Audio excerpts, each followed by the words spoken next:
Welcome back to the Conscious Flow podcast. We got another episode for you guys today. We're here to help you magnetize deeper relationships and have more fulfilling lives. We're going to talk about anxiety today. I feel like we have some good discussions about anxiety. I know for myself that a couple people that I have learned from, one being Eckhart Tolle, another one being Dennis, the anxiety guy. Oh my God, I just realized I forgot to introduce everybody.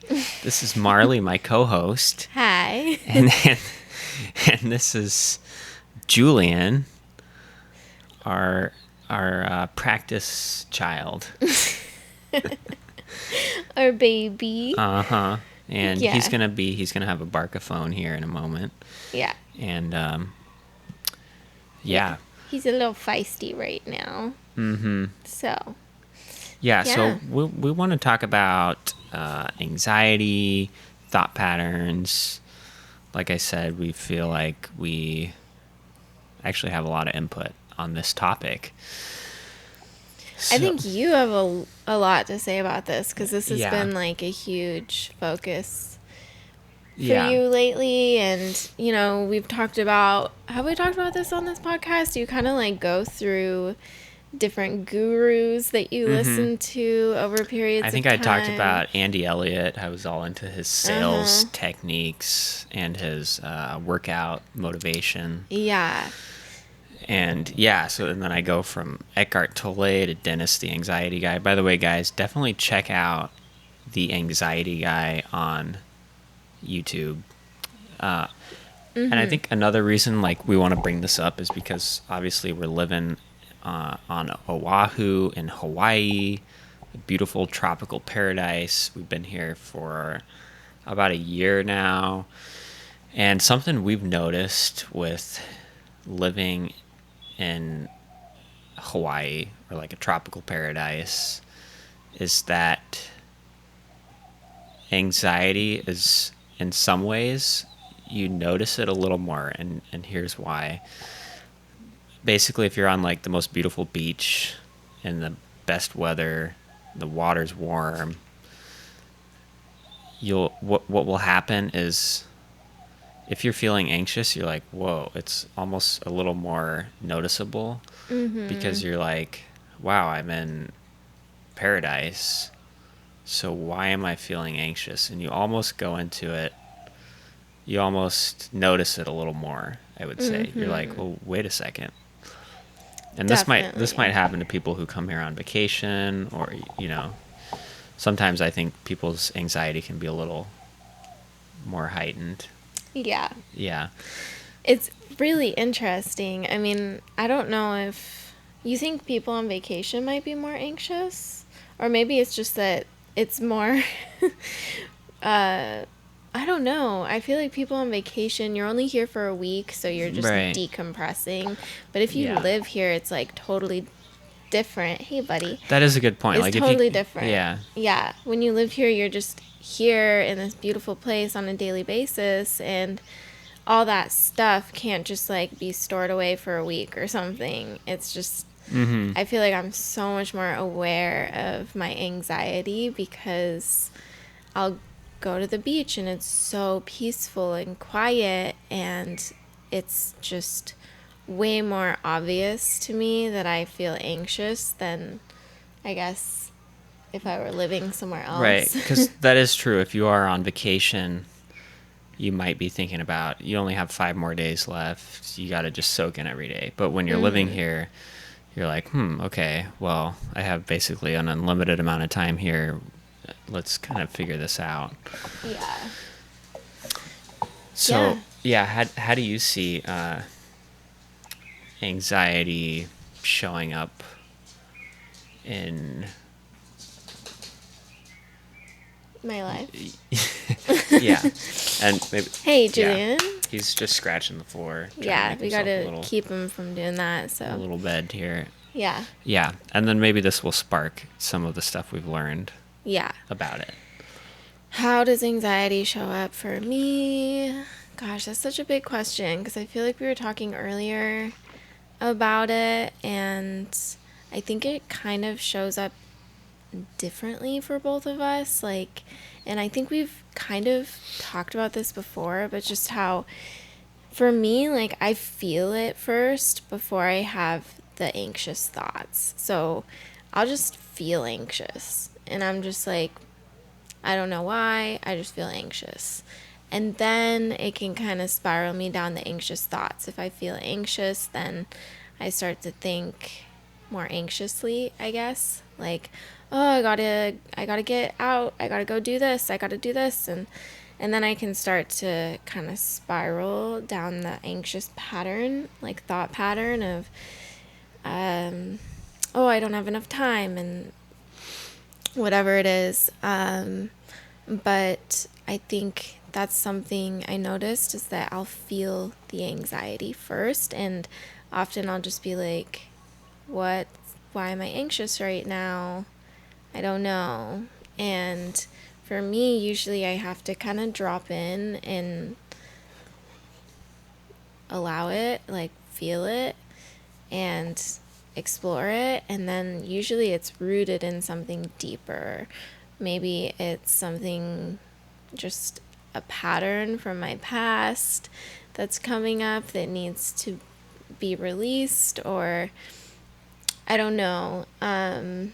I'm thinking about today how I had anxiety coming up around time and feeling anxious about there's not enough time to get all these things done. And it was more of just this anxiety in my chest. And I've been feeling it for the past 24 hours probably. It was disrupting my sleep.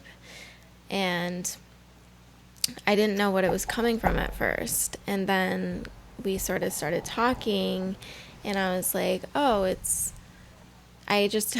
what did I do? I just had you ask me, like, is it this? Is it this? Is it this? Yeah. You started listing off things. I was like, no, Yeah, because no. you didn't know what it was, which is Yeah. different. For me, I usually know what it is. It's like a worry about something very specific, and I know that's what it is. And now, like, with your time thing, feeling the pressure of time, well, something I've learned from the anxiety guy, just briefly on that, is he'll usually say things like, don't try to rush from one thing to the next. Just take your time. And when you're rushing, you're disturbing your nervous system. So it's really important for you to just slow down and take your time. And the way I do that, one way I do that is when I go to work in the morning, I have to set up a certain amount of items, boats, Items.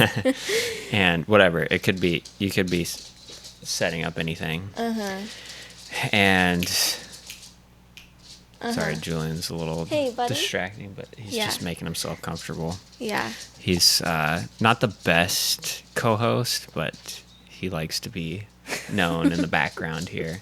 Hey, buddy. Hey, stop it. There we go. He listens to a little male dominance there. So it takes me about a half an hour to set these items up.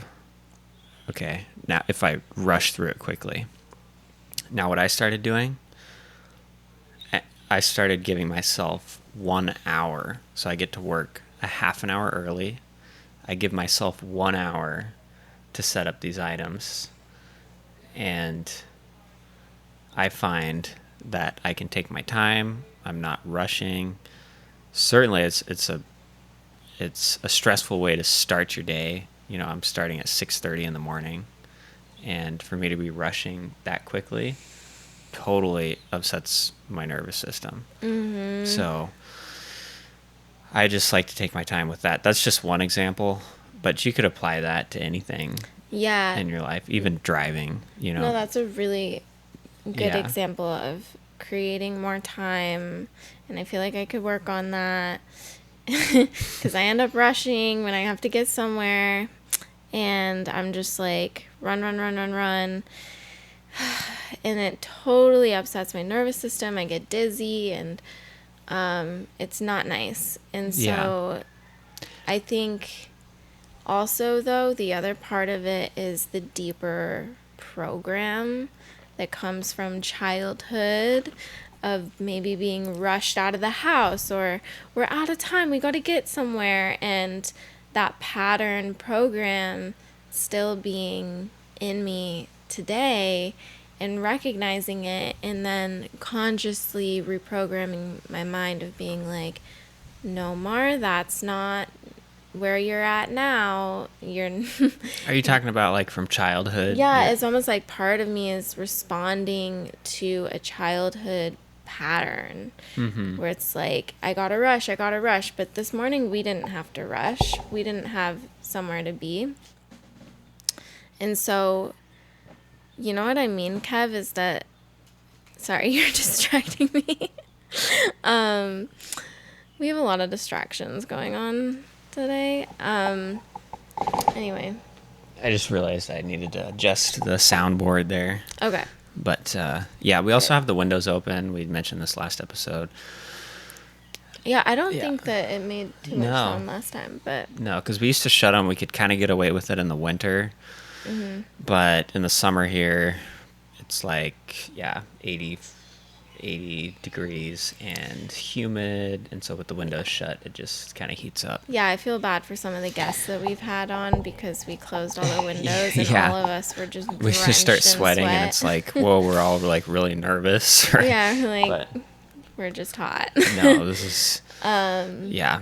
But anyway, I think that on one hand, it's like create the more space in time, like if you need to be somewhere, but also acknowledging that deeper program that might be like, oh, I need to get there as soon as possible, or this will happen, and rewriting that consciously by reminding yourself no, and also kind of knowing where the root is can be really helpful, and just be like, oh, that's my child self from this experience of having to rush out of the house to get here or whatever it is. And also I'm thinking like school really programs us around time. You have 5 minutes to get from one class to the next. It's really weird. And so Yeah, there's just this like rush thing that I feel like is ingrained in me. And so just that needs to be reprogrammed to be like okay with moving at a slower pace. So Yeah, see, I was homeschooled, so I never had that time yeah. pressure. I mean, I did go to public school for about a year, but yeah, I never had that. Actually, when I went Yeah. to my freshman year of high school, it was crazy having to rush from class to class, even Yeah. that part, and then And there's tests, you have like a time, like your tests are timed. yeah, Gotta rush through writing the thing, and everything is so like time based, Yeah. and like gotta get there, and it's rude to make someone late, and I feel like that's been so ingrained in me, and I'm trying to like deprogram that. So that's my thing right now that I'm working through. And do you think that's related to, because another thing Dennis, the anxiety guy, talks about is that everybody has an inner protector in you. So almost like your child self or this inner protector who is constantly trying to warn you about potential danger. And this can actually cause a lot of health anxiety. Yeah. Your inner protector saying like, am I, is my heart pumping enough blood to my organs? And then you go to the doctor and you get it checked out and they say you're fine. And then, so he talks about that more. He actually mostly talks about health anxiety stuff, but it can be, I think, pretty transferable to any kind of worry. Yeah. So I think, oh, sorry. Oh, I was just going to ask if you feel like your inner child, the voice of your inner child, is maybe coming up from this time you used to have to rush, and now it's coming up again, like you should be rushing. But then what you could maybe say is, well, you kind of observe the inner child. You're like, well, thank you for warning me about this potential, time worry or time frame worry, but I'm actually doing fine on time, and actually if I'm late, it's all going to be okay. Right? Yeah, Do definitely. you feel like you could talk to your inner child Yes, like that? yes, definitely. That's kind of what I see myself doing, is like the part of myself that still thinks it's in those experiences of needing to get here and here and here at a certain time. It's like I'm talking to that child self, I guess, and being like, you're okay. It's okay. It's actually okay to be slower. And I also think, like, when you're talking inner protector, I think that's a really interesting concept that I've been learning from you.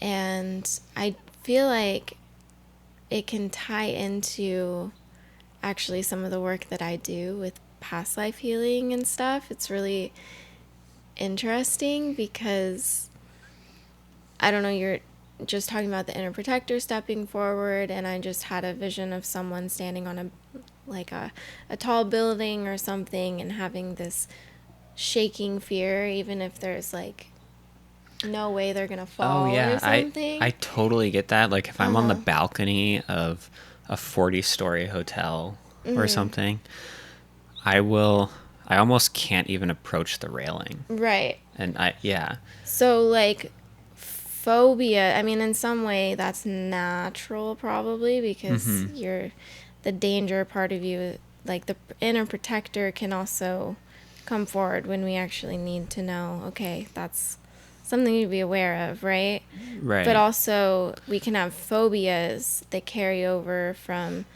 not just this life, but previous lifetimes, and also from ancestral lineages. Well, yeah, because some people have like fear of heights, but other people like to free climb Yeah. thousands of feet. And like when I watch a video on YouTube of Alex Honnold free climbing, my palms instantly start sweating from just watching it on my Yeah. iPhone. Yeah, exactly. That seems kind of past life to me. What you're experiencing. And then Alex probably has a different past life where Yeah.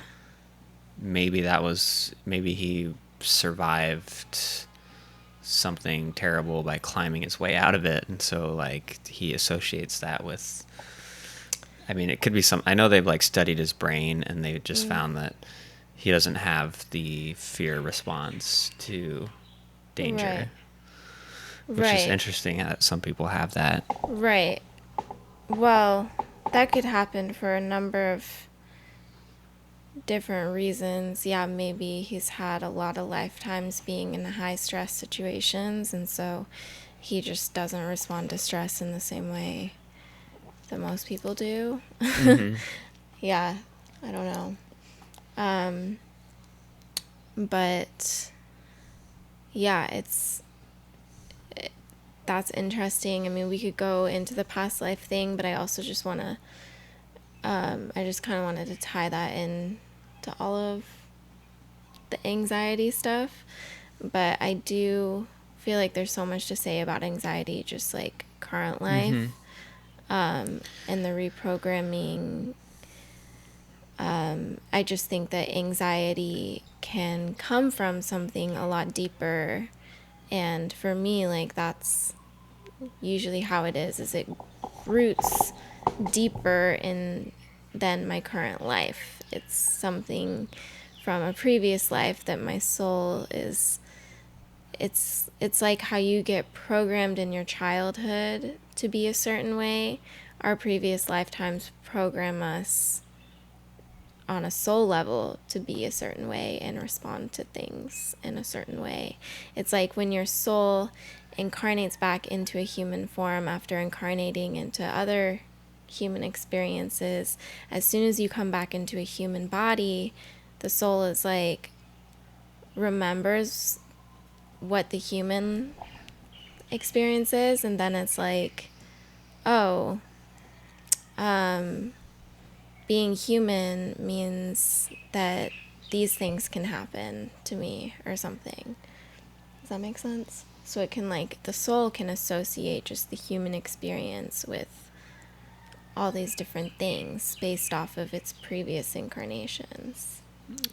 Right, and that could also come from ancestral programming. Right. So then ancestral programming, I'm trying to remember if someone talked about the rat thing that I'm going to bring up, but, I don't or if that remember. was like on a podcast that we listened to, and I don't know, but recently I heard someone describe a study done on rats, where there was like, something about when the rats got close to a tree. I feel like it might have been Summer that mentioned this, but maybe not. Okay, disregard that if she wasn't the person that said this, but when the rats get close to the tree, they get, I don't know, did they get shocked or something bad happened where it was like a loud noise? I don't know. Kind of like a dog shock collar. Something like that. Yeah. Yeah, I don't know. And then the next generation of rats, so their children, when their children came close to the tree, the parent rats would like bite, they'd nip their children to keep them away. And it carried over for like 7 generations, I believe. And so in the study, they showed that, okay, like they, throughout the generations, would nip each rat that came close to a tree. Like the parent rat would nip the child rat to keep it away, even though the experiment, they removed whatever it was that shocked the rats, or I don't know exactly what it was, but whatever bad thing happened, they removed it after the first generation just to see what would happen. And it didn't really matter that there was actually no danger there anymore. It like carried through the family line. Okay. Does that I make don't sense? feel like I've heard that, but that makes a lot of sense. Okay. Yeah, And- I don't know, that study kind of stuck with me just because and I don't really know how I feel about like the animal studies and stuff, but But it's rats. Come on. I don't know. I'm vegan. Yeah. Anyway, yeah, but it was really interesting because I feel like that really shows how things get passed down through the lineage, even if there's no longer a danger posed there.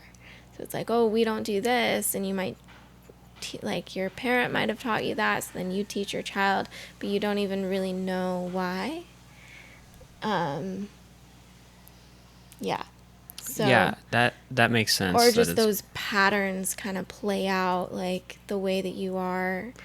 Oh, okay, parent well, is, that's kind of what I think might be happening with, like, our ancestors obviously survived because that's why we're here. And how did they survive? By worrying and avoiding potential threats. Yes. And so everybody that's survived in today's world, it's like so different than just 100 or 200 years ago. That everybody walking around today has this ancestral programming, potentially, according to our theory. And it's, it's just heightened and unnecessary. So, Right. I mean, certain things are, obviously, but when we're talking about, like, the inner protector, I think that is something that's helped our ancestors survive. Well, okay, one example would be the kind of tribal times, not just tribal, like just the if you don't fit into society, you'll be ostracized kind of thing. Mm-hmm. And so that's really deeply, I feel like, programmed into a lot of us, That because could be our why. ancestors would get killed if they didn't fit into society for some reason. I mean, that happened with like the witch trials and stuff. Maybe that's With why the people want. Holocaust. Right. Yeah. Sorry. We're talking over each other. But even deeper, like, it would happen just for a lot of different reasons. If you didn't fit into society for different reasons, you might get rejected from the tribe, and then you starve and then you die, or you know, so it's almost like, I think fitting in and pleasing people, that's like a really deep ancestral pattern that I think carries over with us. In anxiety, like, oh, I hope they like me. But now it's like that's not really as much of a danger. If people don't like you, you're not going to get like killed or ostracized and starved, and, you know. Yeah. And maybe that's why people want to live in cities, just to try to fit into a large Maybe. tribe. Because we've been trying to figure out why do people want to live in cities. I mean, we both lived there in different cities, but that could be maybe a reason. I think also just what you brought up, that mindset. I think just being aware of these patterns that are kind of ingrained in us is sort of like, could be anxiety relief in itself, just by knowing, like, okay, all this, if you have social anxiety, that's where it could be coming from. Yeah. And just being aware of it, you know, you don't have to try Right. to fix it or solve it. And it could be ancestral or past life. Usually it's both. We incarnate into the family lines that have the same karma that our souls need to work through. Usually there's like a pattern there. Or we incarnate into a family line that's gonna push us to grow in some way on a soul level, or we have to face our karma head on, like whatever it is. But usually it's all very deeply linked to your previous lifetimes, linked to your ancestral life or your ancestral lineage. So yeah, people could be also acting out of past life anxieties of fear that someone's gonna hurt them physically if they don't do what they're told to do. That's also a people-pleasing pattern. Yeah. If someone was abused physically in previous lifetimes, that can come through as attracting emotional abuse in your current life, because you just kind of please instead of standing up and removing yourself from the situation.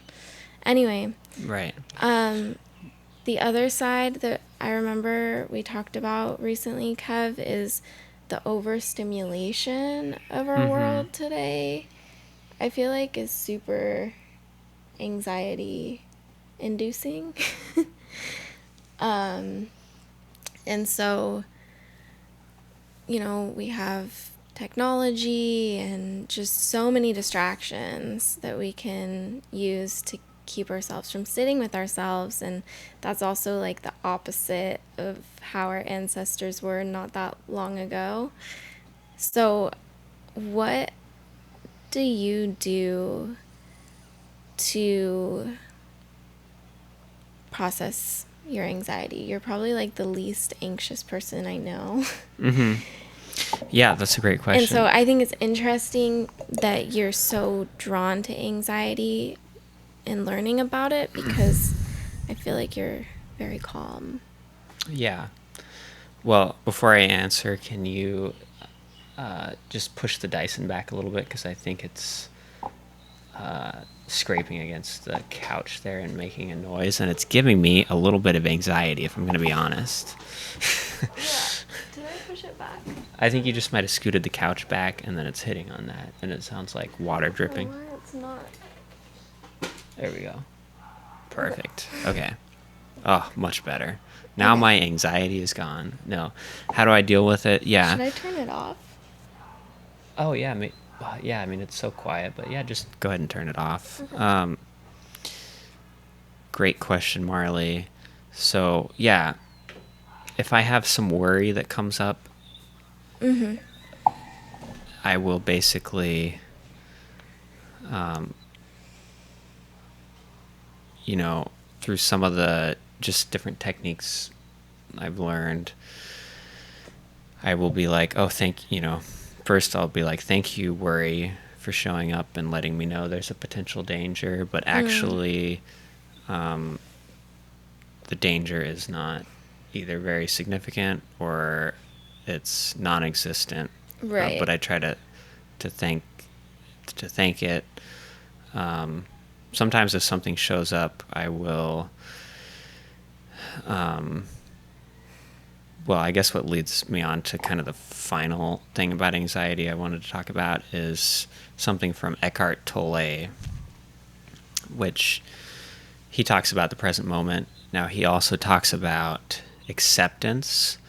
So basically, in order to be in the present moment, you have to accept certain things that could be a potential cause for anxiety. So if you're worried about something that's going to happen in the future, if you're worried about, is my car going to break down tomorrow, anything, you basically have to just accept that, yes, your car could break down tomorrow.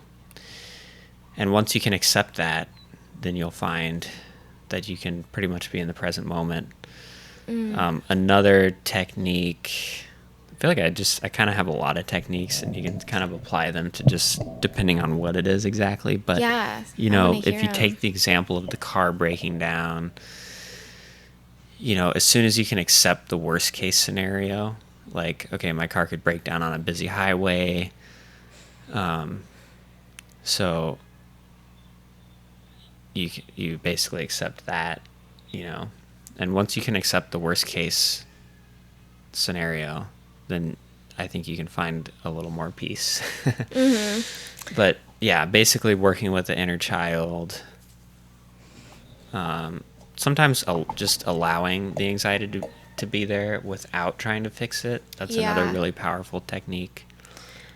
I'm wondering, because my brain can convince myself that it's like I need to worry about this one thing, Mm-hmm. And it's like, well, this is an important thing to worry about. When you talk about worrying about your car breaking down, and That's something you're not worried about? No, I mean, I don't worry about that, but also I could see how you could convince yourself that that's an important thing to worry about. Mm-hmm. And like, oh, this needs to be on the forefront of my mind because I could die. Mm-hmm. And maybe that's not being accepting of that scenario. Maybe you could die. Right. Maybe I just answered my question. But I guess, like, how do you know when it's something that you should be worrying about? Uh-huh. And how do you know that it's something that you shouldn't be worrying about? Because I think my anxiety can be like, should I be worried about this or should I not? Yeah. And at some point I've just been like, don't worry about any of it. But what do you say about that? I think, that's probably one of the biggest anxiety questions. And I don't know if I figured that out yet. Okay. Because, I think that has to do with the ego. And the ego will try to grab stuff. I mean, you could call it whatever, but your mind is basically trying to capture your attention to be like, hey, focus on this, focus on this. And so how do you decipher between what is important and what isn't? With the car thing, I mean, you could you could just try to maintain your car as well as possible. And, you know, if it's not too old of a car, you could just be like, well, you know, these cars last this amount of time.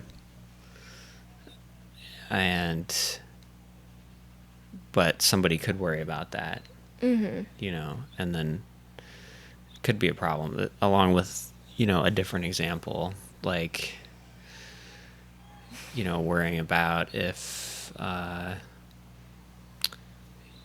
something in the future is going to work out or not, or, you know, something about your job. So, or something about your health, you know, I think that's a confusing one, because if you have a health symptom that is like trying to grab your attention, and then, you know, do you get something checked out? Or, I mean, at some point, you just have to not worry. yeah, You know, like, I feel like I can see the thought patterns, like, coming through for me as we're talking, and I'm like, yeah, oh, yeah, that's worth worrying about, and so is that, and so Yeah. is that. Yeah, I should probably worry about that too, and then I'm like, I just, like, don't have the energy for that, and this is making me think of what we just learned about the mitochondria. right. Which is what we're all made out of. We're all made Yeah, out of God, we just mitochondria. listened to this amazing podcast. We should link it below. Because Yeah.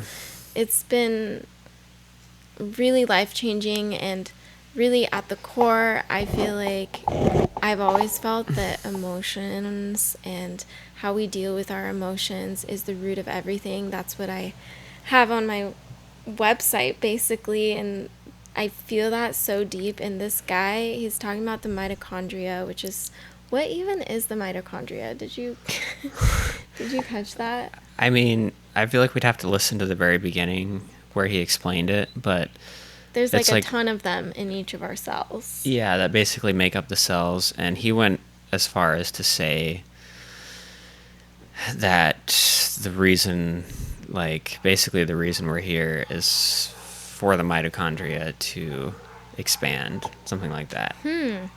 Almost like that's... Did he say that? Like the mitochondria has a consciousness. Uh-huh. Yeah. So let's go into this a little with what we've learned from that podcast, because I feel like obviously we're not experts on the mitochondria, but I feel like what he's pinpointed to me is like the root of everything, and that he's talking about energy, and he's talking about how we have this certain amount of energy from the food that we eat, that we put into our body, and we need to use that energy as efficiently as possible, basically. And what happens is that when we're stressed, and when we're reactive, and when there's, I guess, high stress situations, the energy in our body goes towards the the creation of stress hormone. Well, or like, what just is that? putting energy into Processing. like thinking about, Oh, yeah. you know, as soon as you start going down the rabbit hole of worrying about things, That's taking energy from your body. yeah. Now, like we Yeah. just, like we were saying earlier, certain things you might want to put that energy into, but Yeah. you know, you obviously can't just try to save all your energy and not worry about anything. I don't know. I mean, worry? Maybe you don't need to worry. Yeah. Worry seems like an energy suck. And I guess, like, what I Maybe a better learned- word should be strategizing. Yeah. You're kind of strategizing, you know. So, yeah, I've dealt with chronic fatigue for the past, I don't know, 7, 8 years or something. It's gotten way better. Huge part of it was past life healing, emotional healing, and that's helped a lot. with the fatigue, but I have felt like it hasn't fully healed yet. And it's really interesting because I feel like I constantly am thinking about what do I have the energy for throughout my day. And yeah, it's like the way he described it was that you have this amount of energy in your body and it's going to go towards certain things, and that's going to then pull this energy away from certain things. And so something about the mitochondria, which are all these little mitochondria things inside our cells.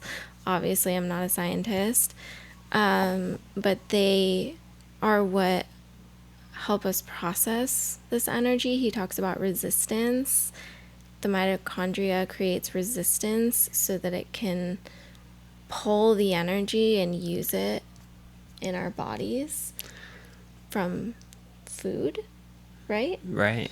And so also when we exercise, we create more mitochondria. Is that right? Well, your body needs to produce more of it because if you break down your muscle, and so that's why people will feel better when they work out. Right. So then they have the more pieces in their body, the mitochondria in their body to help process energy. Yeah. Yeah, I mean, he was saying it's like at basically the core of all diseases is energy restriction through the body, and that restriction creates the disease. Yeah. Yeah, and he talks about sugar and how when we eat way too much sugar, our bodies don't know how to process that kind of energy. So then all of the energy is going towards processing it. And so I think the biggest takeaway, because obviously we're not scientists, we're just kind of paraphrasing what we took away from what this guy said. But I guess what I took away was that we need to be very efficient with the energy in our bodies. He talked about hair graying, and he was like saying that there's studies that have shown that you can reverse gray hair, and at some point once you get enough gray hair, it's irreversible, I guess. But in the beginning, once your hair starts to gray, usually that's a stress response, and it can reverse when you shift out of the stressful state. And it has to do with when you're stressed out, that uses a lot of energy in your body. That energy that could be going towards, I guess, creating healthy cells in your hair or something. I don't know the science behind it fully, but that energy that could be going towards a certain area of the body to help it work properly, it then is going towards processing all the stress, worrying, or whatever it is. And so that was really interesting to me because, and also being reactive and getting emotionally heated, that takes a lot of energy. And so as someone who's struggled with chronic fatigue, I felt like that was really wise. And he was like, there's only so much food that you can eat.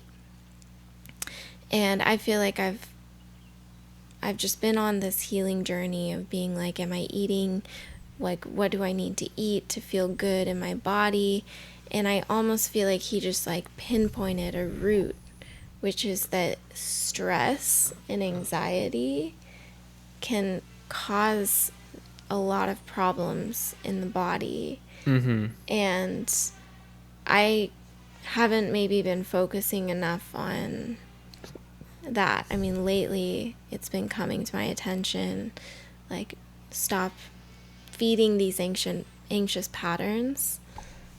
But yeah, and like how much detriment that can do to the body, because it pulls this energy away from what it could be doing for your body. He talked about cancer cells. Like, it was crazy. Yeah, I mean, I think intuitively, I just kind of know that staying calm and not trying to rush and not trying to worry. Yeah. Intuitively, for me, I'm just like, that feels like the healthiest way to live. And so someone could be worried about,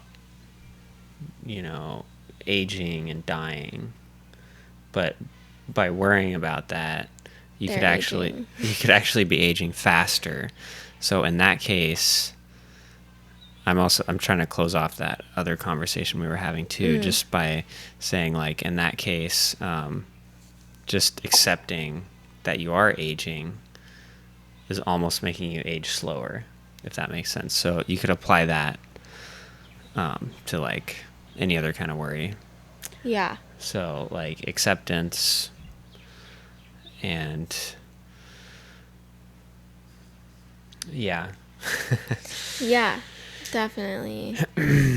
Yeah, so that was probably the thing that really, really stuck with me recently, listening to that podcast. We should definitely link that Yeah. that podcast, because it definitely seems like it gets to the root of like every single health problem. Yeah. And so it's definitely worth checking out. Because he's talking about cancer cells. He's like, you could be... yeah, we'll stop in a second. I actually can't see the time on there at all, so... It's 47 minutes. Oh, okay.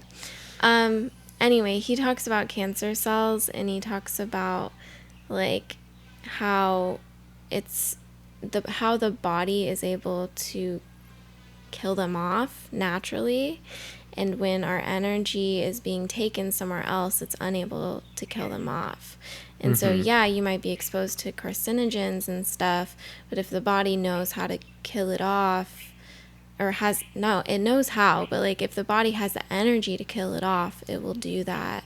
And so being efficient with your energy, being conscious of what you're eating, like there were so many things that stuck with me. I think the biggest thing he was talking about was sugar. Way too much sugar intake causes a lot of problems. And I know we're like kind of out of time, but I think another piece of anxiety is just the food aspect, and like what I put into my body has also had a huge impact on my anxiety levels. Like, I think there's physiological anxiety and there's also emotional Right, like if you eat cacao or coffee. Yeah, I can't do it. Increases your adrenaline.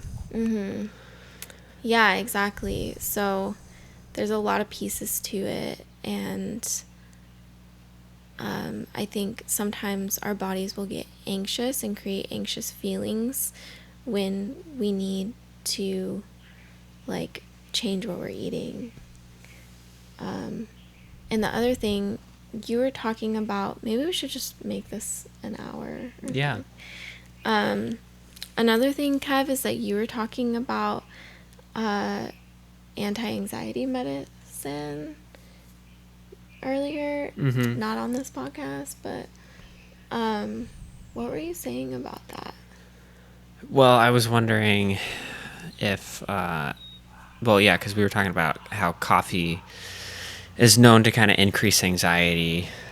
So here we have like coffee can increase anxiety, and then we were talking about anxiety medication reducing anxiety. And then also talking about the root cause of it being like your inner child or not accepting something that could happen. And so how can these substances actually reduce it? Like, is it just placebo? Or it could be, if a monk is sitting at the top of a mountain totally enlightened in the present moment, and then they have a sip of coffee, do they just start having anxiety? Probably not. And then... Well, they might, but they just... Yeah. But I don't know. yeah, so They just might be accepting of it. yeah, I guess without doing the inner work and then taking anxiety medication, I have a hard time just understanding how that could totally solve it. But then I It guess seems what like you a Band-Aid. yeah, Yeah. but then what you were saying is it can actually change the neural pathways, because something that can happen over time is that if you're in a certain worry pattern, it can almost make these like dirt tracks in your brain, neural pathways, where your thought pattern's just going to keep going down those because the road's been strengthened. And so I guess some of these can reduce those neural pathway roads. Yeah, I guess. mean, it becomes a physical neural pathway in the brain. Mm-hmm. It's not just energetic or an emotional pattern. Like, it does become a physical pathway, I guess. So, yeah, on some level, I think taking medicines, I mean, even I've been taking like naturopathic, homeopathic medicines, and I feel like that can help with, I guess, facilitating the body and shifting. So, yeah, but I think you can mentally do it, you can do it emotionally. It just might take time, and so yeah, it's okay, I think, to take something if it's gonna help facilitate it, but that's just a band-aid. That's not gonna, like, you also have to be on board with shifting, otherwise it's not gonna fully get better. At least that's what I feel. Mm-hmm. So yeah, I think there's a lot of pieces to it. And then, are you eating organic food versus not organic? That's something that I cannot believe there's not more information out there about that. I can't believe people aren't talking about it. Every time we listen to a podcast, we've been listening to people talk about food and how to eat healthily, and so many Right. people have different opinions. And why, like, why do you think somebody should eat organic food rather than just non-organic or conventional food? Because I mean, it's easy if you look at the prices. Why not just get it's like 20 cents cheaper to get the non-organic stuff? Why is it a good idea to pay more and eat organic? Well, first of all, conventional food is sprayed with a ton of chemicals that are super nasty, that get stuck in the gut and cause all sorts of issues in our bodies. And that just builds up over time. Another reason is because it's actually killing the dirt, it's killing the soil. If you've watched, gosh, I wish I could remember the documentary name. It's something about the soil. I think it's on Netflix. I don't know. But I watched this documentary that talks about how it would show different areas where there used to be huge conventional farms, and the soil turned to basically desert dirt that literally can't be used. And it's completely destroyed the land. So all the chemicals, if you can think, like, if that's doing that to the land, what is it doing to our bodies? And it's not just, when you buy conventional food, you're not just buying the thing that's could be toxic to your body. You're also contributing to an industry that is killing the planet. You know what I mean? So it's just like, there's a lot to it. I feel really passionate about organic food, regenerative farming, which is you be like intentionally farming to work with the land instead of killing it. Do you ever get cringed out when you're at the grocery store and you're picking like an organic carrot out, and then right next to you somebody comes by and they like pick up a non-organic carrot? Yeah, I mean, yeah, I do. Not because I'm judging that person, but because I know that it's just not talked about enough. And it triggers me because I have gotten really sick from not organic food, and my body didn't start to get better until I went on an all organic diet, and then I finally started healing. And to this day, I'm still having to detox herbicides and pesticides from my body, and it's just, I can't imagine what it's doing to everyone else, you know? And so, and it's been years and years that I've been on an all organic diet. And so, yeah, I totally get cringed out. And it's, yeah, no judgment to that person, but I'm just like, gosh, I wish there was more info out there. And why is this conventional? Why is this what's normal? Right. It's and like that's organic and fancy. Like, that should be the normal veggie. It's almost like if somebody had, if everybody watched an animation of exactly what happens when the pesticides are sprayed and then how it goes into the food, maybe they would have a better understanding. Yeah, and look up the guy that created the sprays. I'm pretty sure he's had something to do with the war. I'm not gonna say it because I don't want to be wrong here, because I could be blurring together information, but just look it up. Look up what these things can do, and don't just take what, I don't know, like really look up glyphosate in particular. That's what's in Roundup, which is what's the most common thing sprayed on conventional foods and stuff. Glyphosate can do a lot of damage to the body. We can link below Biomedic. It's a specific organic, what do you call it?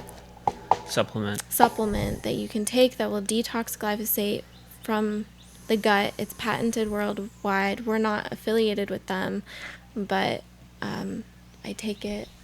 Yeah. And it's really powerful. It really helps me in my healing process. So anyway, but yeah, closing this all off, what we eat and what we put into our bodies is so important when it comes to anxiety, how we think, our thought patterns. There's a lot of pieces to it. Yeah, it's all interconnected. And also the sponsor of this episode, which is us, consciousflow.org. We're actually distributors for Kangen Water machines, and it's the best drinking water, ionized, best hydration. We have a lot of info on it on the website, but it also it can make 11.0 pH water, which you can soak your vegetables in, and it will take off pesticides. But obviously it can't take off the pesticides that are inside of the food. Well, I don't know.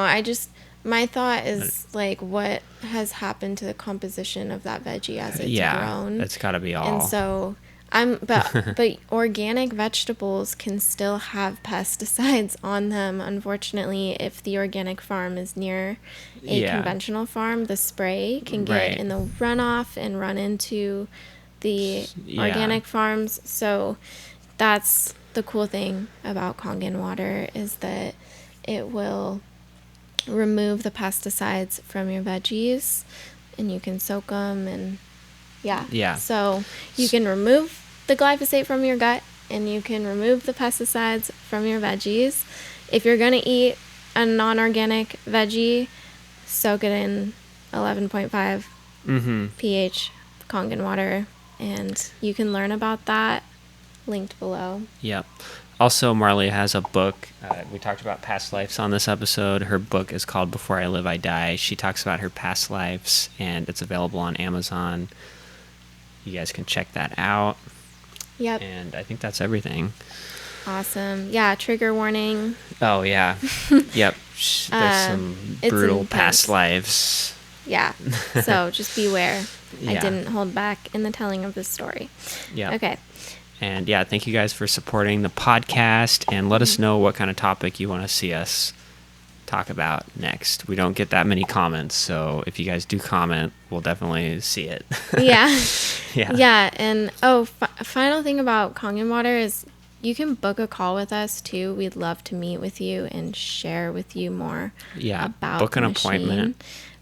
It's like not a big deal. And yeah, we'd love to talk with you. So you can see that on our website because it is a big purchase, but it's so worth it. And we have a lot to share with you. So, Yep. yeah. All right. Thanks for listening, guys. Thanks for Peace. listening. Peace.